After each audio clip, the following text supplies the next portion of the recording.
काड़ा केनाल रे पानी जाउनी चाष आगे पारुना चिंतार केन्द्रापड़ा जिला डेराबेस ब्लॉक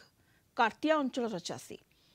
जो जमी को केनाल पानी जाई पारे नाही सेही जमी को काड़ा केनाल जरिया रे पानी जाई थाए किंतु काड़ा केनाल पोती होई गलानी जमी को पानी जिबा पई कार्तिया ठारू 1500 मीटर काड़ा केनाल रही किंतु 15 फुट भी पानी जाउ नाही। स्थानीय लोके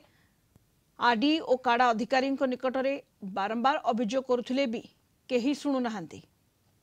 11 नंबर ए केनाल बर्तमान सुधा सफाई है ना सेठी जो छोट सब थिला ये जो आडी वाला काम कला भितर से छोट घर सब भांगी रुजी दरमार करदे काड़ार पानी जीवार प्रश्न उठुनी ये जो काड़ा न जीवार कारण हूँ जे आम तो काड़ा जाइए भेटलु काड़ा जाइला जेहेतु ये पानी पंचायत ना तेणु आम ये किसी कर गोटे काड़ा केनाल था तादे मरम गदा कर सफा करना जी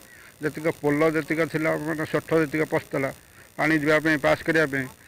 बिल चाष करने भी आम केमी चाष करूँ से कथा ही भावुँ। केनाल जरिया पानी आसे चाषी मान केनाल रु काड़ा केनाल जरिया पानी पहुँचे जमी रे पानी पहुँचवा पर चाष हुए किंतु काड़ा केनाल पोती हो जावा जो जमी को पानी जाई पारु नाही चाषी माने एबे चिंतारे। केन्द्रापड़ा कैमरा पर्सन सोमेन प्रभात परिड़ा कलिंग टीवी।